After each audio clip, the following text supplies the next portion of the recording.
Hello everyone, we are Alex and Will, and today we're in Athens, Greece, on a mission to recreate a few photos from our Around the World in 2000 Pictures book. Getting to Athens from the airport can be a little complicated. It's about a 40-minute taxi ride, which can sometimes cost up to €75. It takes about 1.5 hours by subway, which wasn't something we wanted to do. Luckily, our Airbnb host offered to drive us for €40. If possible, find an Airbnb host like this, or a hotel with an airport transfer service. We visited Greece in early November, and it was awesome. The weather was in the 70s every day, and there were far less tourists than usual. We opted to stay in the Plaka neighborhood, which we really enjoyed, but have heard good things about Syrai as well. We only spent 2 nights here, but here's a small list of restaurants and activities we had saved on our map. If you're planning a trip to Athens, screenshot in 3, 2, 1. I know I didn't have a lot saved. We didn't have a lot of things planned besides going to the Acropolis and retaking some of these photos. Speaking of that, let's go! What up everyone? So we are up in Adam today. Afternoon. No, it's like 10:30. So we're on track and we have a couple pictures to take today. Like he's still with us here. We're gonna do the Parthenon. Do it live. Doing the Acropolis and a couple other things today. Definitely a nice change of pace from Germany. It's like 75 and sunny here, so we're in shorts and t-shirts. Let's go. There are several ways to get to the Acropolis of Athens. We took the back road up to the main entrance, but there's also a side entrance which promises a smaller line. Children up to 18 years old are free, and adults are €20 in the summer months and €10 in the winter months.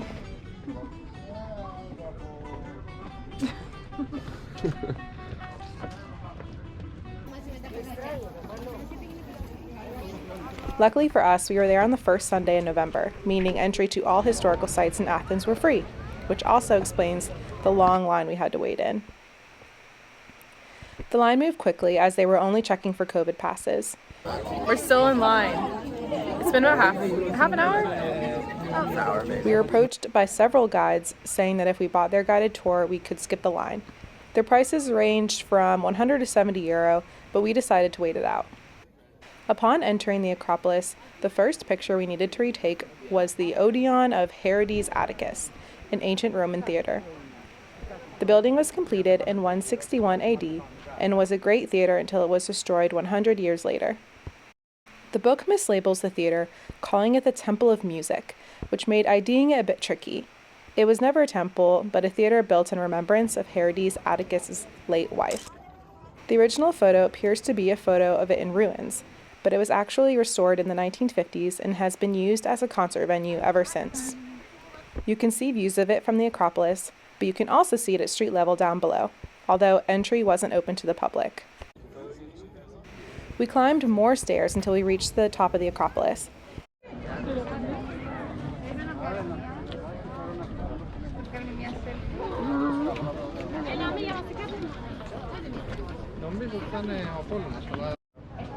Yeah.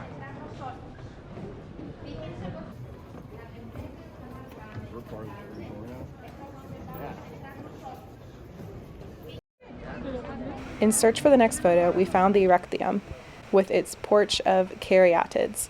Caryatids aren't unique to this structure, but these are the most known. They represent the maidens who carried sacred objects on their heads, used at feasts of the gods. So we made it to the Acropolis. The line outside was about 30 to 45 minutes. We're here on a free day, which was really convenient. It was kind of a nice surprise. We opted not to get the tour, but we are still taking in the sights, and we got one of the pictures from the book right behind us. I think it's called the Erechtheon, and it's the Porch of the Maidens behind us, the caryatids. Fun fact, they're not actually the originals. There's 5 that are in the Acropolis Museum and 1 that's in the British Museum. So these are not the originals. They were taken from here at some point, but they do exist, just not here. The Acropolis is a beautiful, sprawling site which offers stunning views of Athens. Since we were there on the first Sunday of the month and entry was free, I think it was a little more crowded than usual. Wow, it's so big over here.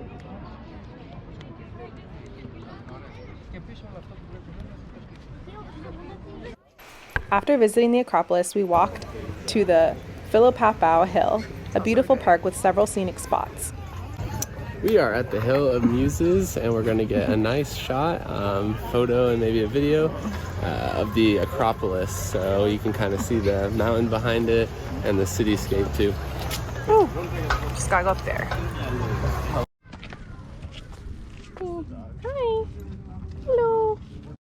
We were headed to the Philopapos Monument, an ancient Greek mausoleum.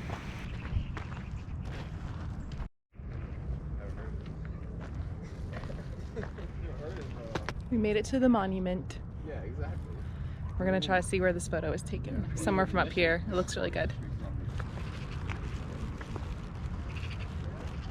I think this guy does the best pictures from Yeah, and that's where we gotta go.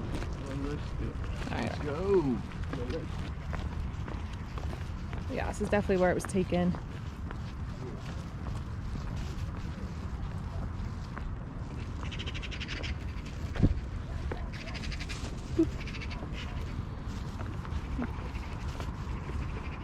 That's really dangerous, actually. The drop off. Yeah.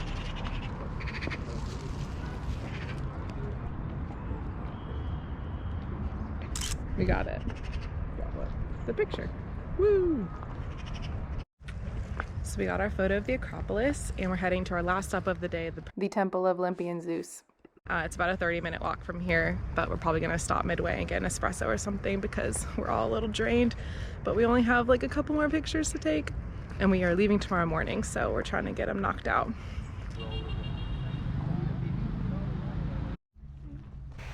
The final place we visited during our stay in Athens was the Temple of Olympian Zeus, labeled in our book as the Temple of Jupiter. A ticket to the site normally costs €6, but since it was the first Sunday in November, we got in for free. We are at the Temple of Olympian Zeus. It was built in the 5th century BC, and it is another one of our pictures. A lot of scaffolding right now. Not as pictured. Yeah. It had 104 columns and was known as the largest temple in Greece. Here's what it probably looked like.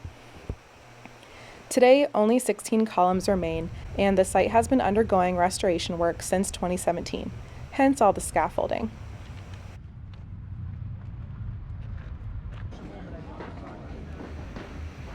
We spent less than 48 hours in Athens before flying to Santorini, and it's definitely somewhere we'd come back to. Not just because we have more photos to take, but because it was a pleasant surprise. We had never heard very good things about Athens.